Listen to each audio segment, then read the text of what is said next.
कविता रसिकन राम पद नेहूँ, तेना कहीं सुखद हासरस एहू। भाषा भनीति भोरी मति मोरी, हंसिबे जोग हंसे नहीं खोरी। कविता रसिक होई मध्य जहाँकर श्रीरामंक चरण रे प्रेम नाही, सेमानंकु तो ए कविता सुखद हास्य रस परि लागिबो। एहार प्रथम कारण हैला एहा हेउछि ग्राम्य भाषार रचना एवं द्वितीयतः मोर बुद्धि बड़ भोला, एणु एही कविता उपहास योग्य। हसिबारे सेमानंकर कौनसी दोष नाही।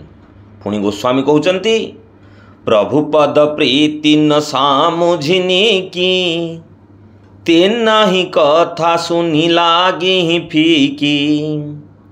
हरिहर पद रति मति न कुतर की, तेना कहूँ मधुर कथा रघुबीर की। गोस्वामी वर्णना करुछंती, जेउमानंकर प्रभुंक पाद पद्मरे प्रेम नाही कि उत्तम रूपे बुझिबार शक्ति नाही, सेमानंकु एही कथा सुनिबाकू भल लागिबनी।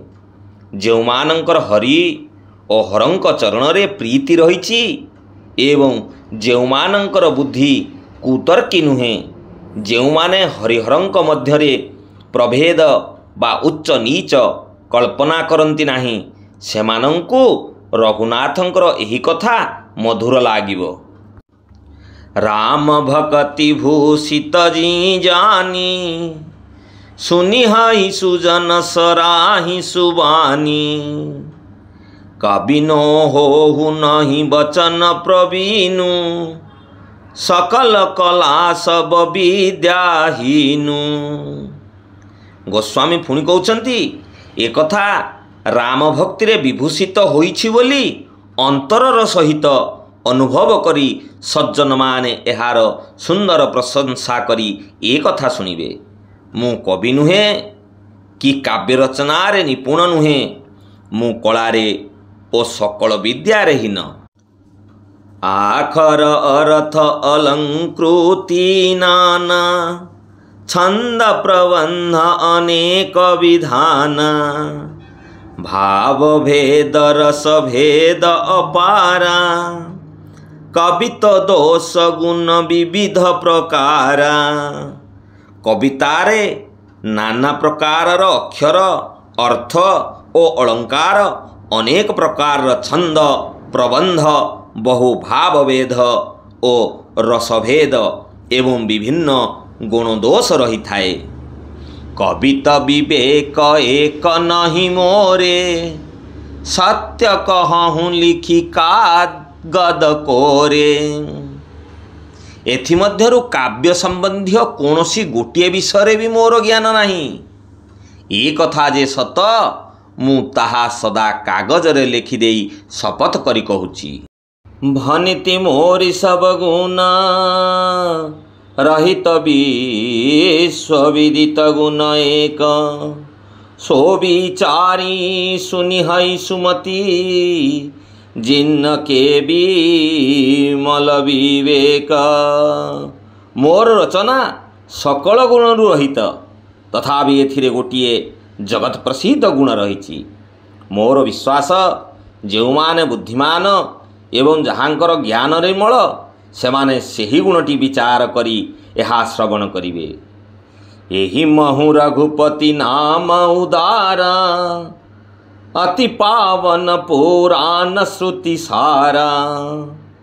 मंगल भवन मंगलहारी, उमा सहित जेहि जपत पुरारी।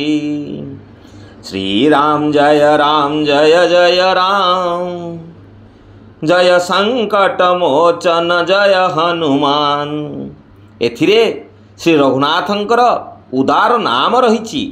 सेही नामटी हेउछि अत्यंत पवित्र, ताहा हेउछि वेद पुराणर सार, कल्याणर भवन ओ अमंगलहारी।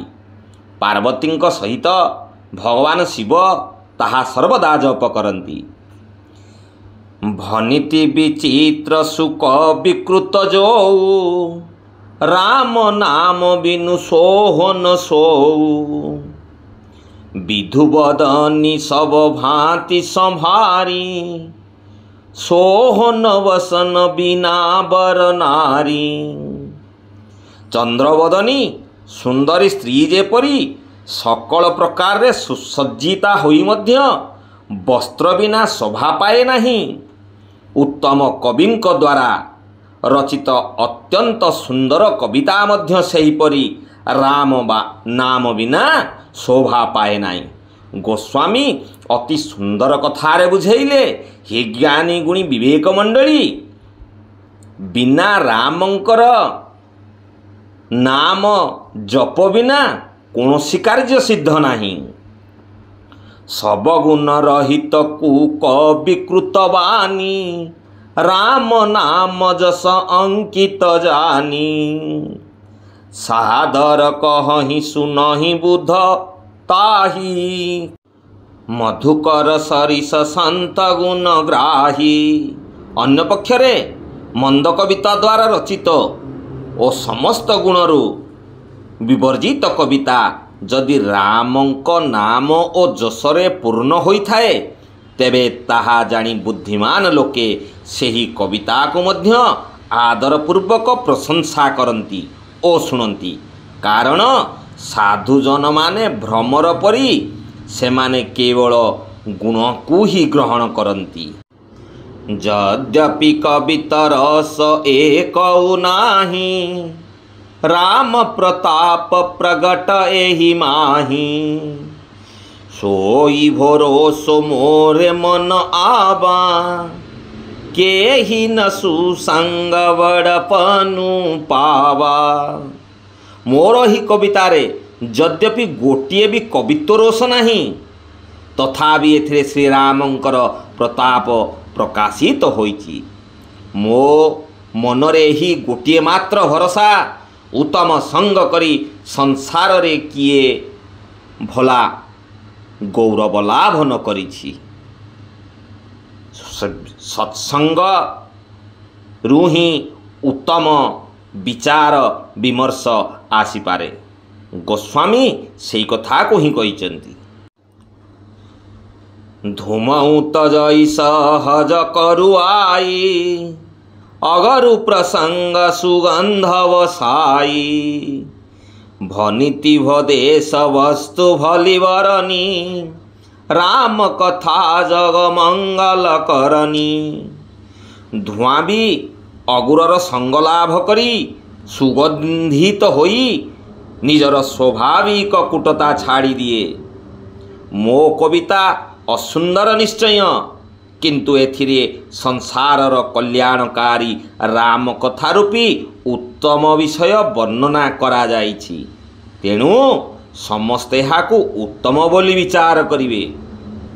गोस्वामी कहउचंती, हे ज्ञानी गुणी विवेक मंडली, ए कविता को उत्तम बोली विचार करी श्रवण मनन पठन अध्ययन करंतु जीवनर मूल सार तत्व को लाभ करिवे।